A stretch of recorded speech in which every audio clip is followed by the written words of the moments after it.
wrestling fans, thanks for clicking the dreaded D Rose Report. Alright, enough of that. It's quiet in here today. Goldust, by the way, who's posted over 30,000 messages on his Twitter since last year, has apparently been told by WWE officials to cease using the microblogging website earlier this week. And Bill DeMott commented on the matter, writing, "It's been brought to my attention that Goldust has been kicked off of Twitter. Now that he's going to hit the, now that it's going to hit the fan." I don't know what he's talking about. Anyway, he said, "I want you to know how to fix things for Goldust, but I am shocked that my partner is missing." The account's still active though, but not been used since Sunday. Recent months he was publicly blocking users at the moment's notice for asking trivial questions or even disconcertable reasons. So he don't like be messed with just petty stuff, you know. Ask him important things. Former WWE talent, remember Mike Enos? How about Blake Beverly? Turns 48 today. AJ Styles debuted his new song on last night's episode of SmackDown prior to the match beginning with Tamina. It is a production music called Right Now, and it was composed by Tyler Vandenberg, I guess, who specializes in girl next door female vocals and catchy electro pops. I thought he was going to say female girl next door stuff, but I got movies about that back there. Anyway, AJ was asked to give her thoughts on the song. On Twitter, she wrote, "It reminds me of a animated opener, so clearly I love it. Plus, I really want to come up with some sexy, saucy diva music. So not me," she says. All right, well, of course she jumps around and has a good time. Well, WWE, by the way, is to release the numbers for last month's Over the Limit pay-per-view event. The Wrestling Observer Report shows that there was an estimated 65,000 buys in the U.S. based on trending patterns as well as actual cable reports. This number should hold up.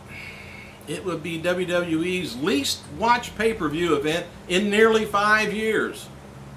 The 2006 pay-per-view, December to Remember, drew about 90,000 pay-per-view buys, with about 55,000 of them being domestic, and that's the lowest buy rate in the company history.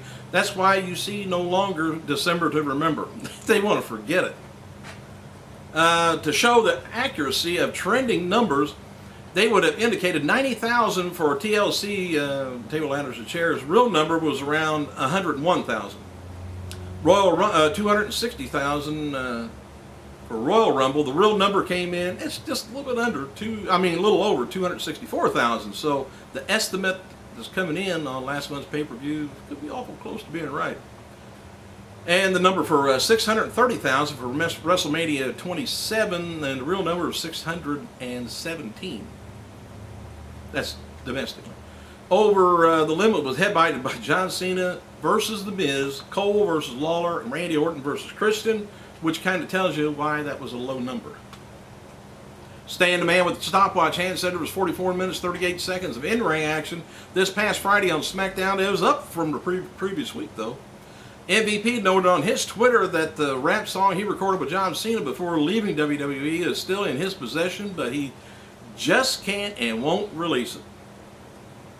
Excluding WWE live matches and only counting pay-per-view and TV matches, Sin Cara currently on a 9-match winning streak since debuting back in April. He has no losses, except for a ring rope that gets in the way sometime. But all right, Shaw Marie Guerrero, who's now going by the name of Raquel Diaz in WWE Developmental, is now being managed by FCW star the Russian. Wait a minute, she's now managing FCW star the Russian gladiator Alexander Ruzov.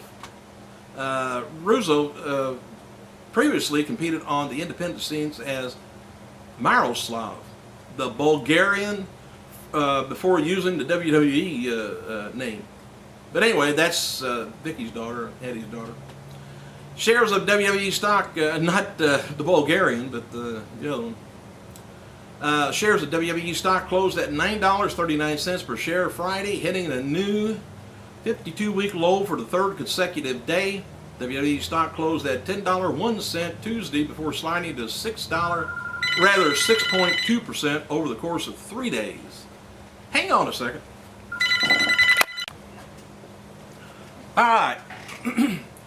By the way, the WWE stock closed $9.33 on Friday, closing at $9.39 per share.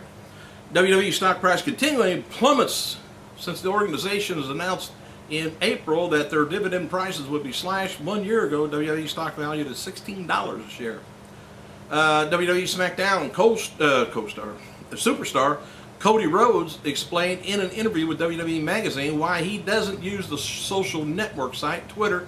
I don't want to give the followers and advertisers or adversaries any insight into who I am and what I'm thinking and what my next T-shirt reads and all this crap. And that's okay. You don't have to get on there. We won't follow you. WWE Magazine editor notes that Tom Hanks does have a Twitter account. Of course, Cody Rhodes says the day Tom Hanks gets a Twitter account is the day I'll get one. Apparently it's time to get one. Tomorrow, June 12th, Kelly Santino Morales is going to be appearing at Pig Pen Entertainment Complex, Allentown, Pennsylvania, 12:30 p.m. The event benefits ASPCA and Best Buddies program. $20 admission covered the game, bowling, pizza, autographs, photos, and more. Autographs and photos with Kelly and Santino are open to the first 200. They're quick. Alberto Del Rio and Big Show is currently on the overseas tour with SmackDown. Bill DeMott noted on his Twitter that he will be at this coming Monday's this coming Monday's WWE All-Star thing, 3-hour Raw. By the way, don't forget 3 hours. All right, I might have said this and may not have. As noted the other night, Brodus Clay will be starring in a WWE studio movie, and it's going to be a horror thriller, No One Lives, which begins filming next week in New Orleans. The movie stars Clay and Luke Evans and a bunch of other people I never heard of. And some of the SmackDown stars scheduled for next week's 3-hour Raw, the All-Star Raw, includes Randy Orton, Christian, Sheamus, Daniel Bryan, Henry, Barrett, Rhodes, and Cara, the usual suspects. As noted yesterday, The Rock is in negotiations to star in the G.I. Joe sequel. Rock wrote on following on his Facebook page. He says, "We've read your comments. We know what you want, and knowing is half the battle. It's on." Kelly is featured in a recent issue of U.S. Weekly on Who Wore It Best. Features against American Idol star Pia Toscana. Both were photographed in the same dress because Toscana was voted to have worn it best. Oh. Jim Ross noted that WWE is going to be filming new Legends Roundtable segments this week with himself, Kevin Nash, Michael P.S. Hayes, J.J. Dillon, Gene Okerlund is going to be the host. I think he always is. And the first show will mark the 15th anniversary of NWO and airs sometime in July, looking at WWE's hottest group of all sides. The second show will focus on major wrestling events held outdoors, including WrestleManias, WCW's Sturgis, and WWF at Shea Stadium and more will air in August. So if you don't have that, that might be if you're really a wrestling buff, that'll give you some good history on WWE and before and after they changed their letters. And WCW.